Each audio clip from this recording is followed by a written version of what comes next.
So let's get our spice blend together. So I'm going to use 1 tablespoon of kosher salt or sea salt, whatever you have.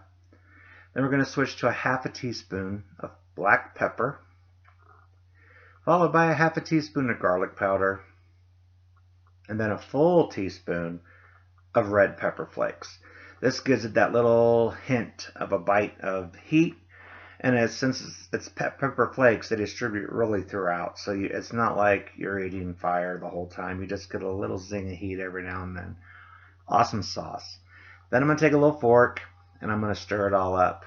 And I'm not dirtying up too many dishes, because I'm going to use it again to beat my eggs. They got it coming, so don't feel bad for them. So, here's our head of cabbage. You want a medium to a smaller than medium head of cabbage.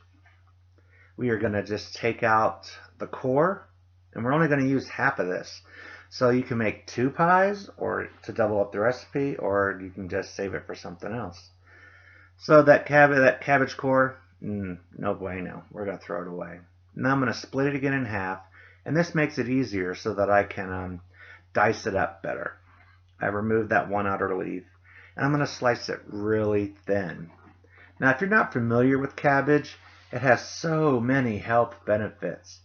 Did you know that it is so high in vitamin C that eating a serving of cabbage has more vitamin C than eating an orange? What? It's true. It's also loaded with vitamin K. It promotes a healthy heart. Wonderful for your digestive system, and it can even lower your cholesterol. Cabbage is like a serious superfood. Super. Now, if you see I did a little extra chopping there, it's only because towards the center of the core, not the root core, but the center, you're going to have more solid pieces that aren't easily shredded apart. So I just give them a little chop, break them up. And if some make it in the bowl, but I didn't break them up with your fingers. So we're going to put all this in a bowl, and we're going to repeat with the second half. We're going to throw that in the bowl. Super easy.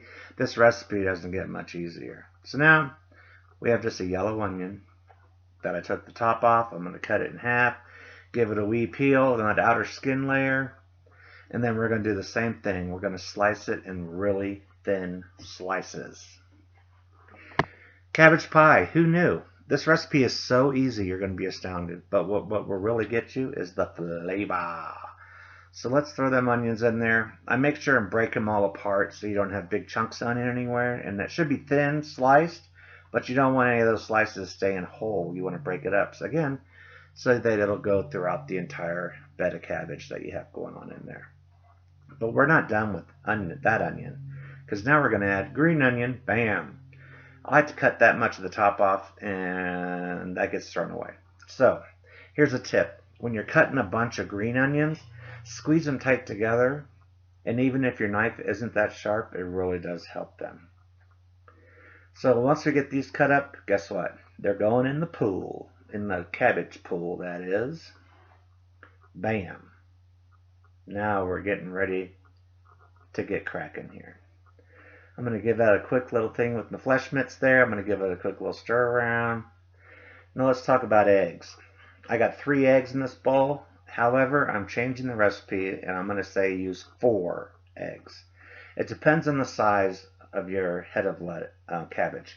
If it's a smaller head, then 3 is fine, but if it's a larger, then you need 4. Trust me, I know what I'm talking about. So I did a little pinch of salt and pepper in there, and we're just going to beat them up until they're good to go. Now, back to our star, the cabbage and onions. This is a half a cup of all-purpose flour necessary. Then we're going to take our spice mix and sprinkle all over that. Once that's done, we're going to get some tongs. That's my preferred method of stirring this up. And we're just going to lightly toss it. We don't want all that stuff going to the bottom, but we do want to make sure it gets distributed throughout, because once we're done with that, here come the eggs. And again, 4 eggs instead of 3. It was still very good. And the leftovers the next day taste even better. So those same tongs, we're going to stir it around and stir it around and stir it around. until the egg and the flour and the greens become one. You don't want to see any white patches or yellow patches. It all needs to be pretty much the same color throughout.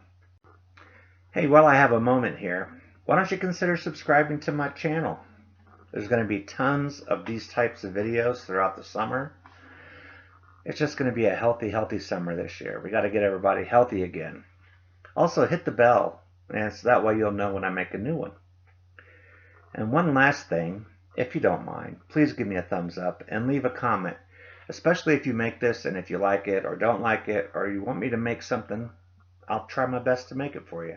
So in here I have a tablespoon and a half of oil. You can use vegetable oil, sunflower oil, it really doesn't matter. And now we're going to dump our whole bowl of our cabbage and onion and egg and flour mixture with our spices.